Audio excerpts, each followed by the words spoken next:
way. And Kidder's earlier use of steroids gives him an insider's perspective on how to use them.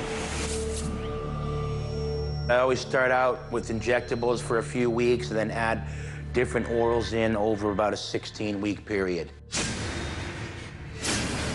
Known as stacking, many believe that mixing several different steroids may produce better results.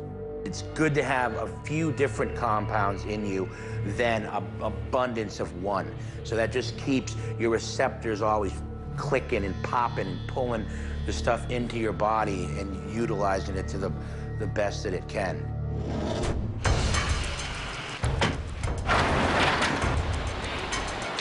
Many experts believe that steroids can push the physiologic limits of the muscle, making it bigger, faster, and stronger than it could get naturally.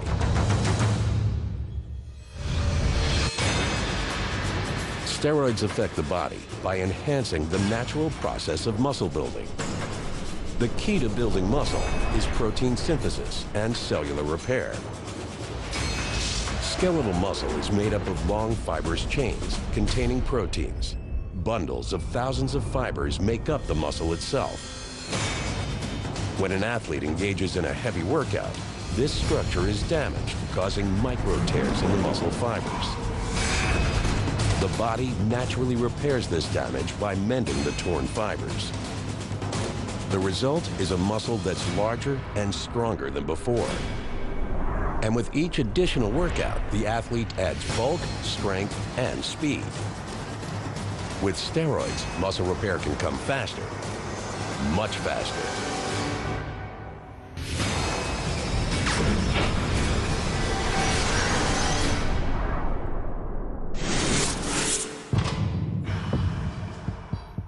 A normal person, when they work out, they're going to break down their muscle, and it takes about 48 hours in between workouts for your muscles to repair themselves.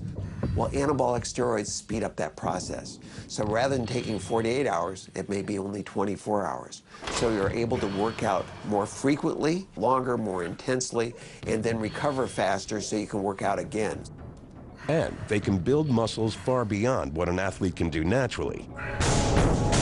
Scientists realized the potential of anabolic steroids soon after they appeared.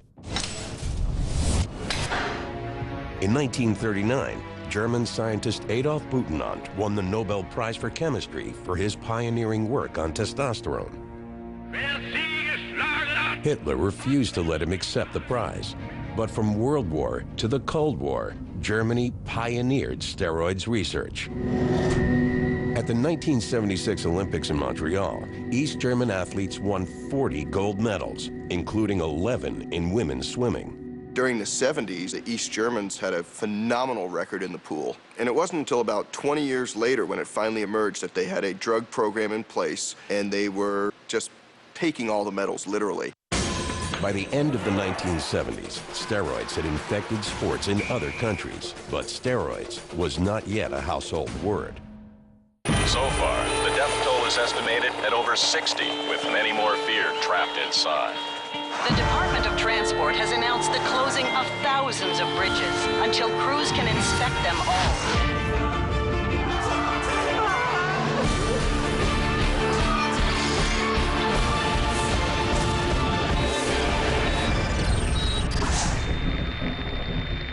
Aftermath, Monday to Friday at 11 on Nat Geo. NCIS. Never heard of it. NCIS anything like CSI? It's not CSI. It's NCIS. It's TV's #1 drama. Making drug busts, catching sailors who jump ship. Don't underestimate NCIS. I don't take orders from NCIS cops. Special agent. TV's #1 drama. What makes a modern metropolis tick? We are moving 3 million people a day. How on earth do we do it? Mega Thursday takes you on a revolutionary journey into some of the world's mega cities. That's my town, that's my hood. Go beyond the monuments and into the machinery. This is the equipment that makes the money. As we expose their secret life force. Vegas wouldn't happen without electricity. Mega Cities on Mega Thursday at 9 on Nat Geo. Thousands of barrels of oil a day are leaking into the Gulf. at the flashpoint of what's likely to be Mexico's worst environmental disaster ever. We didn't know what we were going to find. A National Geographic crew was on site. Some of the images I've seen, it's hard to erase out of your mind. Closer to home, an oil slick threatens Singapore and Malaysia. Should we be alarmed? Yeah, that's all I kept thinking was, well, we're all dead. The Gulf oil disaster, Saturday at 8 on Nat Geo. By the 1980s, steroids had found their way into almost every sport. But the Olympics had remained relatively untarnished. Then, in rushed Ben Johnson.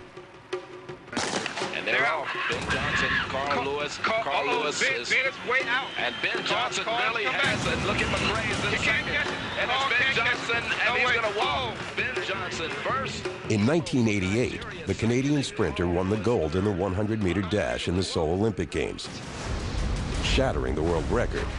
A urine test revealed his secret. Ben Johnson did two things. One is he got his medal taken away for doping with anabolic steroids. Two is he ran the fastest 100 meters that had ever been recorded in world history. So he showed really the world that these were effective drugs. Because when Ben Johnson came back without steroids 2 years later, the headlines were, Ben Johnson is back and he's slower.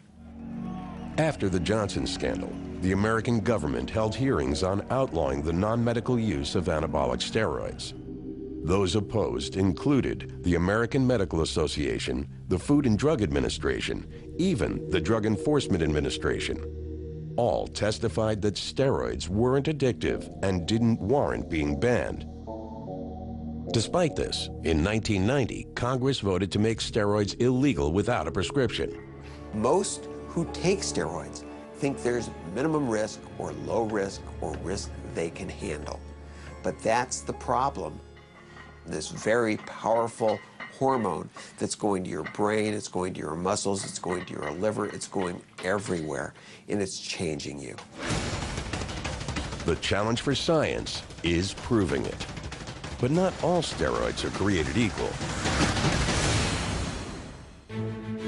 For every athlete who secretly injects steroids, there's someone like this man who legally uses a different type of steroid right out in the open.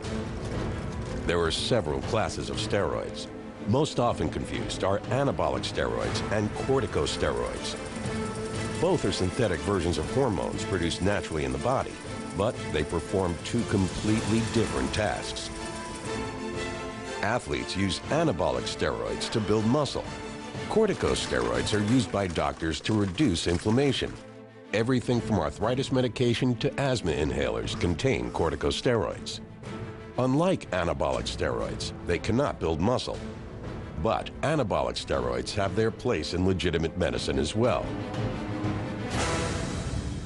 There are a few things that anabolic steroids are used for, and I use them in my practice as well. I use them for men, usually older men, who lose the ability to make their own testosterone.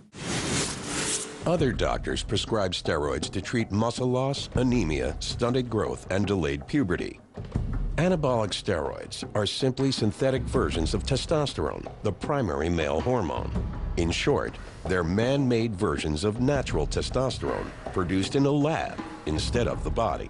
So if we're going to give somebody testosterone, all we're doing is giving them back what their body would normally be making. It's not giving them any more than that. But if you take more than the physiologic dose, the results can be dramatic. For unknown reasons, when an athlete trains intensely, natural testosterone levels in the body drop precipitously, sometimes to the level of a castrated man.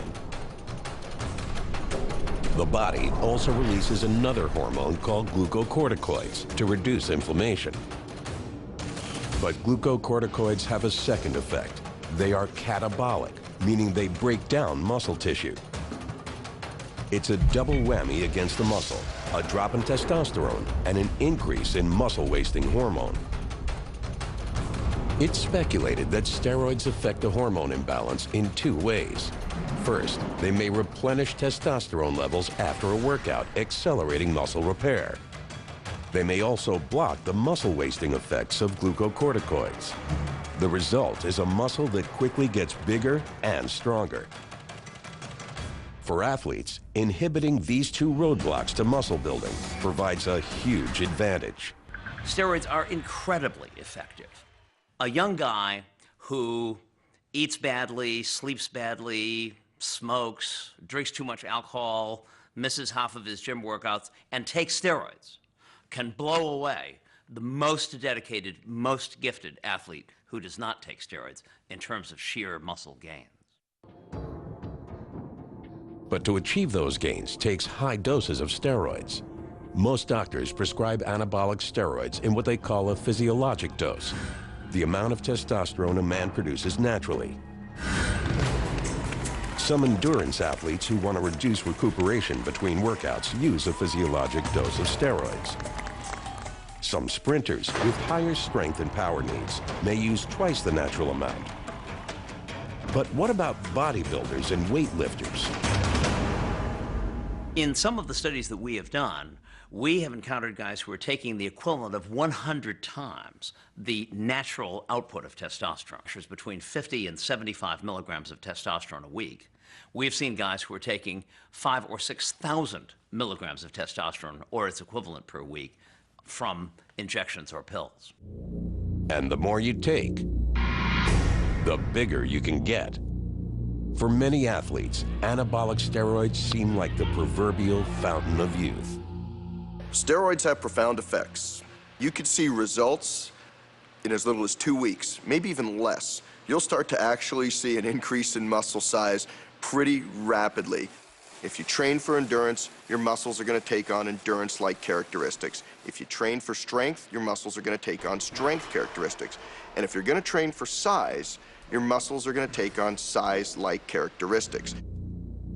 Most athletes have few shots at success. In some sports, it may only be a few years. First of all, athletes work with small windows of opportunities. They don't have forever to make the varsity, to get a college scholarship, to get a pro contract. Secondly, these drugs will take you places that you can lift for 50 years and you'll never get to naturally. They're that potent. That's when some athletes turn to anabolic steroids for an extra edge to beat the clock and cash in on success. I can understand when an athlete comes to me, a 19-year-old kid comes to me on the brink of signing a $50 million contract, numbers that most of us can't even imagine at 19 years of age. What is your choice going to be? It's clear cut. And as bad as that sounds, as a coach, I'm telling the kids how to try to do this naturally. The pressure to succeed is matched only by the potential of steroids to increase performance and mixed messages about the risks. In the lab, doctors espouse their dangers, but in the gym, most users just weren't seeing the evidence. But others know differently. Kieran Kidder believes that steroids have their place, but they deserve respect. I know people that have taken them 15, 20 years straight. But, you know, the reality is you got to let your body go back to its natural process. It's just like anything, like life is a happy medium. You eat too much food, you're going to be fat. You drive too fast, you're going to get in an accident. Although steroids have been around since the 1930s, the real dangers remain elusive. But many scientists believe that any drug in large doses presents a risk. There has never been a drug made that does not have side effects. There's no risk-free drug that you put in your body. I don't think there ever will be. And I think it's naive to think you're not putting yourself at risk. I mean, these drugs are way too powerful. But the costs of indiscriminate steroid use remained undefined, and many experts fear that these users will eventually pay a medical price. In 1991, one American athlete became the poster boy for the price of steroids. Former professional football player Lyle Alzado announced he was dying of central nervous system lymphoma. He blamed steroids. Yet even in his confession, Alzado diluted the dangers. There was a double-edged sword to his comments that he made in Sports Illustrated. What he told the world is, yes, steroids cause my problem, but there is a safe way to take steroids. But not without a doctor's supervision. Experts agree the abuse of steroids comes with several undesirable side effects. Men may experience a number of short-term cosmetic changes. They can include severe acne on the back, as well as on the face. Gynecomastia, the accumulation of fat under the nipples, causing the breasts to swell. And testicular atrophy, the shrinking of the testicles to half their normal size. For women, the androgenic or masculinizing side effects are more pronounced, including male pattern baldness, growth of facial hair, and even a permanent deepening of the voice. The breasts may also shrink, and the clitoris enlarge. Other side effects are debatable. One is a spike in aggression from steroid use, known as roid rage. Atlanta authorities are investigating the bizarre murder-suicide involving professional wrestler Chris Benoit and are asking if steroids could have played a part. Animal and human studies show high doses of testosterone increase aggression. Yet not all anabolic steroid users undergo a change of personality. Steroids make an unstable person more unstable. They make an aggressive person more aggressive. Studies suggest only a minority of users turn violent. Between 1993 and 2000, 4 double-blind clinical trials administered high doses of steroids to 109 men. Roughly 5% experienced reckless or aggressive behaviors. You can have 5 different guys who take the same dose of steroids, 4 of whom will have virtually no psychiatric changes, and 1 of whom will go completely berserk. Yet some doctors feel roid rage is exaggerated.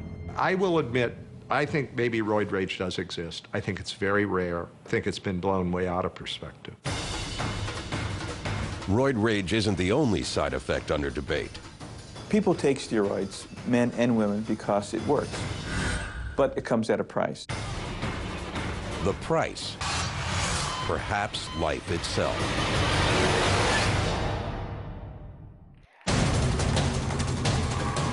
Professional bodybuilder Steve Mahalik was once Mr. USA, and Mr. America, and Mr. Universe. He was also a devout steroid user. Mahalik began using steroids in 1975 to prepare for the Mr. Universe competition. He kept using them for 10 years. He believes steroids help buy something priceless, the pinnacle of bodybuilding. I used them a ton, but you know, whatever comes up must come crashing down eventually. Finally, I collapsed on the stage and went to the hospital, and I had 2 grapefruit-sized tumors on my liver. Mahalik confirmed what scientists believe. In the short term, steroids can build your body. But in the long run, you may pay a price. On the outside, a steroid user might just look bigger, more masculine. But on the inside, doctors believe this could happen. One type of oral steroid has been linked to tumors and cancers of the liver.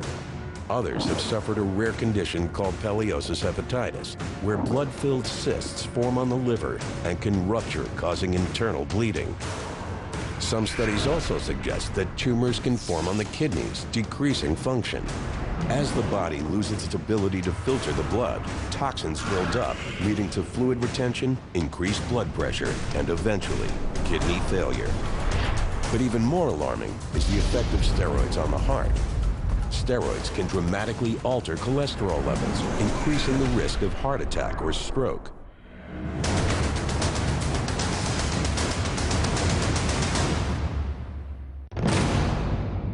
A catalog of life-threatening diseases. Steve Mahalik has had them all. Liver tumors, pancreatitis, gallbladder disease, a heart attack, a stroke, and the list goes on.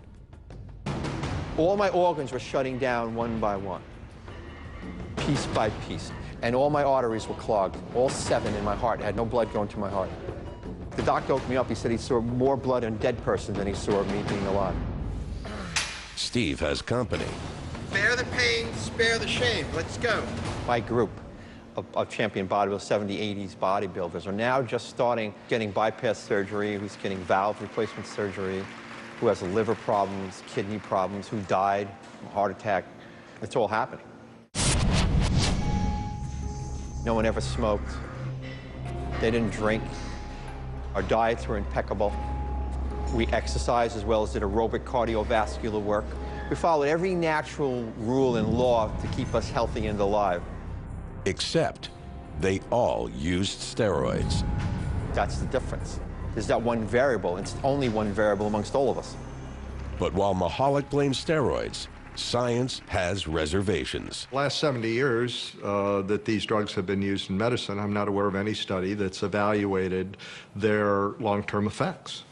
A lot of what you see on some of these issues is case studies or anecdotes. So this person used steroids and he had a liver cancer, or he had a kidney tumor, and from a methodology standpoint, that's the lowest of the low. I mean, you cannot prove cause and effect. You just can't do it. Proving cause and effect is made harder by steroid users who often mix other drugs, including growth hormone, insulin, thyroid hormone, and amphetamines.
So far, the death toll is estimated at over 60, with many more feared trapped inside.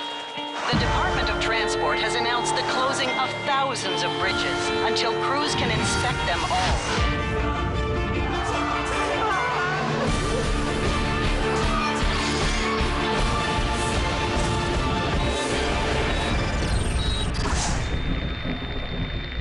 Aftermath, Monday to Friday at 11 on Nat Geo. When my kids are afraid to do something, there's no way to get around it. You just wait till they're ready. Sometimes if they don't want to do something, then I bribe them. Candies, trip to the park, whatever works. All right, listen, after the game, why don't we go have some ice cream? Double scoop. And when I say double scoop, what I really mean is triple scoop. Honey, how did you make this happen? Oh, I just told him about the joys of baseball and how it's something he can do with his father forever. Oh, double scoop. Triple. Be the first to catch Parenthood every Tuesday night at 8, only on Star World. The pathway to get something repaired involves a lot of failure. Curiosity is what drives problem solving. If we stop being curious, we might as well give up. This month on Nat Geo, get your hands on the world's biggest catches in a brand new series that's sure to get you hooked. What will happen to us when the sun ages? Take a glimpse into a nightmarish future. Aftermath. The long-awaited new season of Air Crash Investigation returns with dramatic new lessons in aviation. The world demands the best for World Cup 2010. See how South Africa is able to build up to the Cup. Join us this June on Nat Geo. For scientists, pinpointing the dangers of steroids has been difficult. The evidence may be there, but it has proven elusive. On the one hand, there are hundreds of thousands of people who have used the drugs who don't appear superficially to be particularly the worse for wear. But then on the other hand, there are every few months stories about another old-time bodybuilder or athlete who abruptly died under somewhat mysterious circumstances. Pro wrestler Brian Pillman died at 35 of a heart attack. Wrestler Eddie Guerrero died at 38 from heart disease. And Davey Boy Smith was dead at 39. 3 deaths in the last decade, all from heart disease, and all with a common suspect. For years, doctors have suspected a link between steroids and heart disease. Steroids lower the level of HDL cholesterol in the bloodstream, also known as good cholesterol. Doctors believe HDL protects the cardiovascular system from heart disease. While steroid users may look perfectly healthy on the outside, the inside can tell a different story. Steroids can also dramatically raise bad cholesterol, or LDL. This can cause a hardening of the arteries and a significant buildup of plaque along the artery wall. As plaque clogs the artery, blood flow is restricted. If left unchecked, it can cause a heart attack. Likewise, if any plaque breaks off, it can lodge in smaller blood vessels, causing a heart attack or stroke. A 54-year-old financial advisor, Danny was once a champion bodybuilder. Back when I was competing, and you want to be at that, national level, the international level, you could bet your competition's using steroids. So was Danny. At 36, 7 years after quitting steroids in bodybuilding, he took a body blow. The doctor came and said, "You just had a massive heart attack and you're lucky to be alive."